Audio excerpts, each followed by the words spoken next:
Mitsubishi Strada 456 engine. Ito yung titirahin natin ngayon.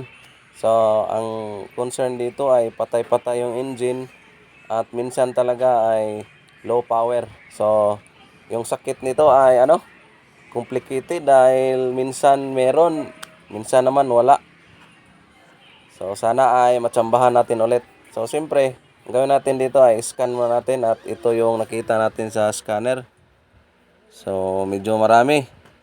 So, dito tayo mag-focus sa suction control valve. So, ito yung hinala ko at ito na nga, tinanggal na natin. So, tumawag tayo sa mga tropa natin na mekaniko at yun nga, hindi tayo nagkamali. May mga stock sila na ganitong ECB na surplus. So, ito muna yung temporary kakabit namin para makapag-testing tayo. So, siyempre, hindi na natin to patagalin pa. Ito na yung surplus na ECB. Oh. So, madali lang naman siyang ikabit dahil dalawang Allen bolt lang. So, ngayon, pagkatapos nating ikabit yung bagong ECB, so, nagaling kay Boss Libby na meron siyang available na surplus. So, panarin natin. Start. So, one click siya. Pero observe pa rin natin dahil yung original niya na ECB, gano'n naman pa rin, one click siya. Pero yun nga, yung problema, sa first gear and second gear, medyo mahina yung hatak niya, naglo-low power at pag minor mo naman sa mga parking area, kusa siyang mamamatay. So upon scanning sa scanner natin, may suction control na fault code, suction control stock off. Yun yung sinabi ng scanner natin. Kaya yung unang process natin dito is yung ECB muna. Dahil pag hindi natin nadali sa ECB, proceed na tayo sa pressure pump assembly. So ganito talaga yung mag-trouble tayo ng sasakyan. Medyo mahirapan ka talaga dahil hindi naman to tao na pwede mong tanungin kung saan yung sakit. Kaya advice ko lang din sa mga may-ari, huwag niyong i-pressure yung mga mekaniko. Hindi naman talaga malalaman agad kung ano yung problema talaga. So right. So mamaya, pagkatapos namin kumain nga sa tanghalian, mag-test drive tayo. So observe natin kung okay na ba yung arangkada niya, hindi na ba siya maglo-low power sa first gear and second gear, at hindi na ba siya mamamatay yung engine.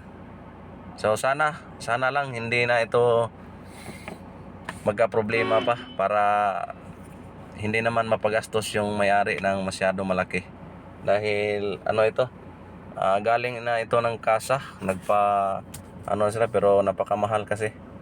So, natapos na rin tong malinisan yung intake and EGR cleaning. So, ganun pa rin. So, kaya sana lang. Yun lang yung problema.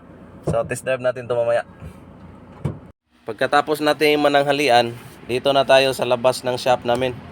So, dito na tayo sa daan. So, observe natin to kung masolve ba natin yung problema. Ayos, sa first gear, okay. Second gear, ang lakas din pumalo. So pag tuloy-tuloy yung ganito, so parang nandito na tayo sa 80%.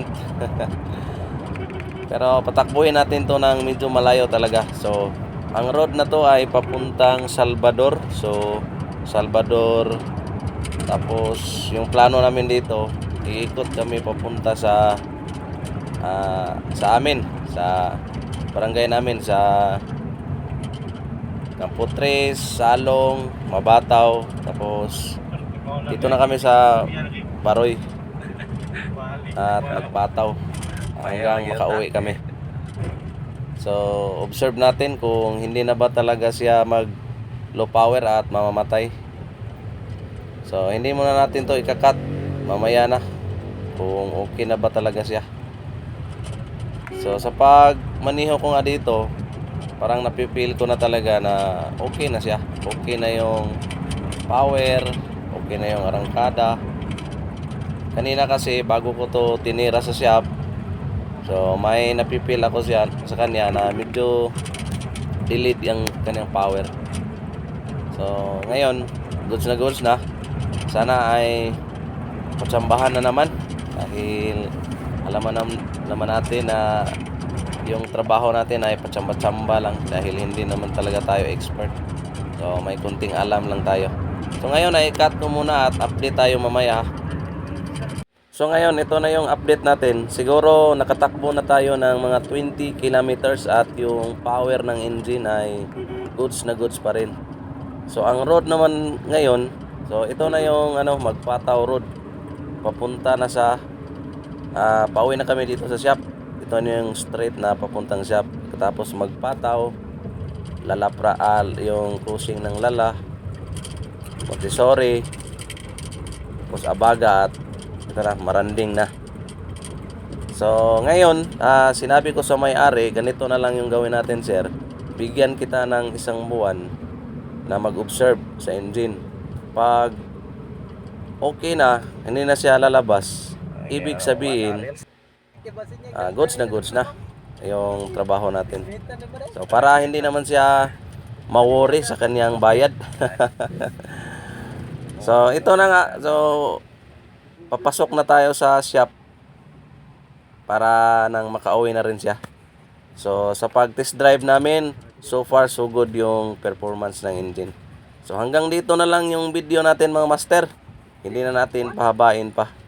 So bigyan ko yung customer namin ng 1 buwan para mag-observe kung nandoon pa rin ba yung problema, yung patay-patay at low power. Alright, God bless ating lahat. Yes sir.